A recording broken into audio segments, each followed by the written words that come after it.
Tell us about your experience. Well, it's been an amazing one personally, just being able to come into the program, into the Aztec program that I knew and loved growing up.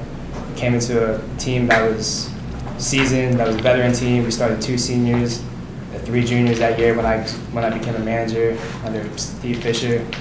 We were at-large bid that year, won the conference. It was the Aztec basketball I knew and loved.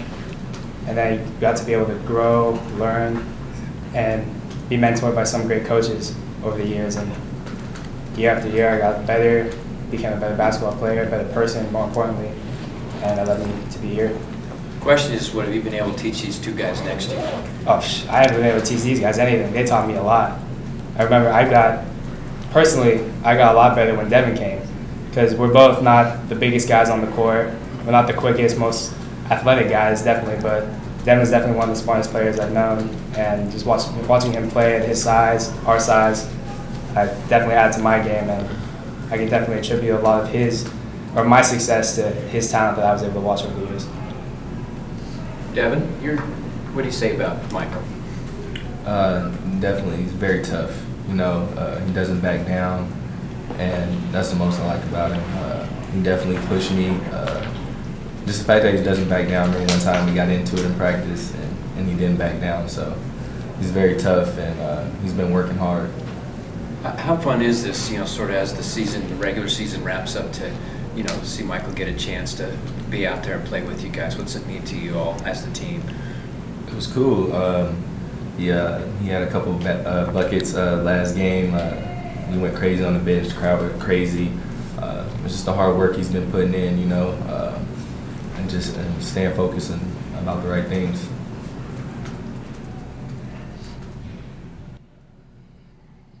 Jeremy, can you talk to this last home game coming up and your thoughts as the season sort of rolls toward an end here? Yeah, it's crazy. That is going to be my last time playing in Viejas. I've thought about it a lot, and I don't know. I'm not sure how I'm going to feel when I got to walk on the court. But it's crazy. It's been a fun 4 years. I wouldn't take nothing back. The ups and the downs, I think I needed both of them to be the person that I am now and be the player that I am now. So, like I said, I loved it all 4 years. It's crazy that it's coming to an end, but I mean, I'm growing, and I just got to keep moving forward, and I'm excited for the next chapter of my life. And Jeremy, how proud are you that, you're almost at the end of your season, but you had this season, at least from a mental standpoint, compared to what you went through last year and a little bit the years before, that you were able to keep it pretty steady and happy and consistent and positive? Right. I'm very proud of that.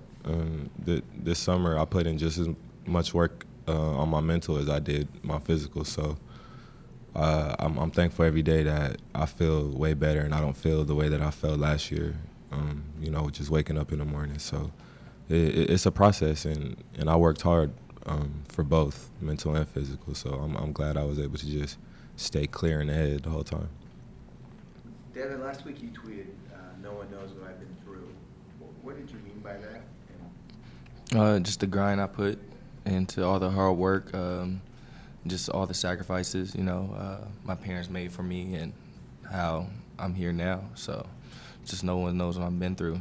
And that's why I have a chip on my shoulder, and that's why I keep it on my shoulder. I'm just going to continue to grind. So it's just the grind, it's nothing like... The grind continues. That's what it is. That chip, it's motivating, right? Tell how that keeps you going. Just keeps me working hard and just being the best I can be at all times. Well, Jeremy, you cracked the top 10 scoring. I'm not sure if you've broken through to 9 or anything that you looked up, or do you know exactly how? Last I heard, I think I just broke into the top 10. That was the last thing I had heard about it, but. Yeah, even my parents don't even really pay attention to that type of stuff, so I really only know when you guys tell me. Yeah, I don't know either. This is for Devin and for Michael, talking about Jeremy and the type of season you talked a lot about working on his mental game and being consistent. Have you guys noticed that, and you have an appreciation for what he's been through? Definitely, definitely. Like he said, his career here, our career here, really wasn't the most linear one. It was a lot of ups, a lot of downs, and when you go through those downs, you got to be mentally tough if you want to get back up there. And Jeremy's taking care of himself mentally and physically, which is a huge reason why we're starting to rise back to where we used to be and where we need to be now. Just going back, when I first got here, you know, me and Jeremy had like countless talks about everything, faith, hope, success, everything, you know, what we were trying to do. And so I've been here through the ups and downs of what he went through and how he is, and he's just a tough guy. He's a soldier, you know. He didn't let it faze him, you know. He got a little sidetracked a little bit, but as you see, he overcome any obstacle that he's dealt with here and all that. So I'm proud of him, and I know he's going to be fine with whatever goes on. He's going to have a great game on Wednesday, and yeah, proud of him. Michael, has Coach told you if you are in the starting lineup for Wednesday's game? Nah, he hasn't said a thing about it. Could each of you talk about what your plans are next year? You know, do you want to continue playing basketball? Are you going to go back to school? Are you going to, do you have long-term plans of staying in the game, either as a coach? Just talk about that, each of you, a little bit. I for sure want to keep playing basketball, obviously, but like when I think about my future and, you know, like 10, 15 years down the line, I think about just me doing stuff that's bigger than basketball.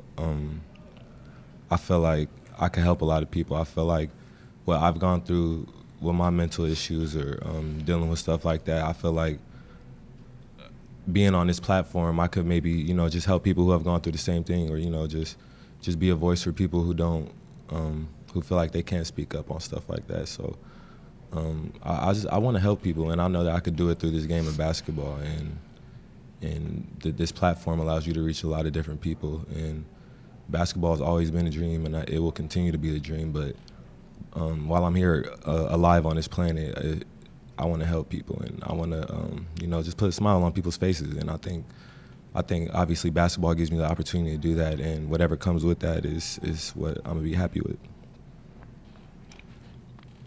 Definitely keep playing basketball, but just take things one step at a time. When I get to it, sit down, discuss things with my family and stuff like that, and just figure it out.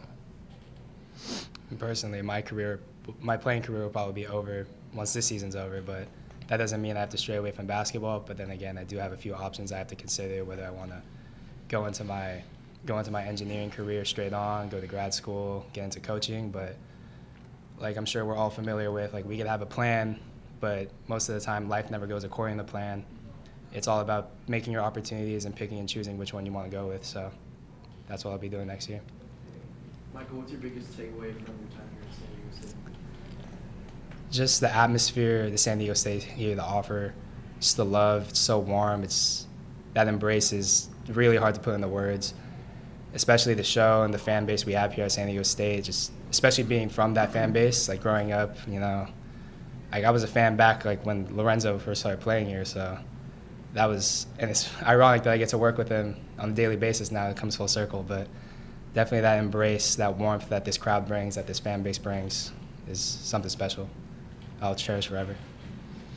Jeremy and Devin, in the last game against Fresno State, it was a pretty emotional game. I know you guys said beforehand just another game, but clearly it wasn't. Both of you guys have a relationship with Coach Hudson's and other members of their staff. I know there was words exchanged during the game. What are your thoughts with them coming back here, also with how that game played out? You guys being up 20 and not being able to close it out. What's your mentality and what are your expectations with this game? You want to win. You want to win, and it's not nothing personal or, you know, we hate them. I don't want Hut to come in here and beat us, period. And I know our teammates feel the same way, even the ones that didn't get the chance to play under him. And at the end of the day, it's all love. But when we're on the court, there is no love. And I think we all know that. I think we all know that, and I think Hut and those guys over there know that once the ball goes up, it's war, and it doesn't matter what's going on or what relationship we had, you know, when I was 18, 19 years old. It's my last year in college. It's going to be my last home game, and I'm ready for whatever, and I'm ready for whoever. So that's the mindset I have, me personally. Yeah, like Jerm said, when the ball goes up for that 40 minutes, like I'm not gonna be thinking about anything else. It's gonna be a very emotional game. Obviously, senior night, last time playing in the arena. But as far as the game, like Jerm said, it's gonna be war. You know, yeah.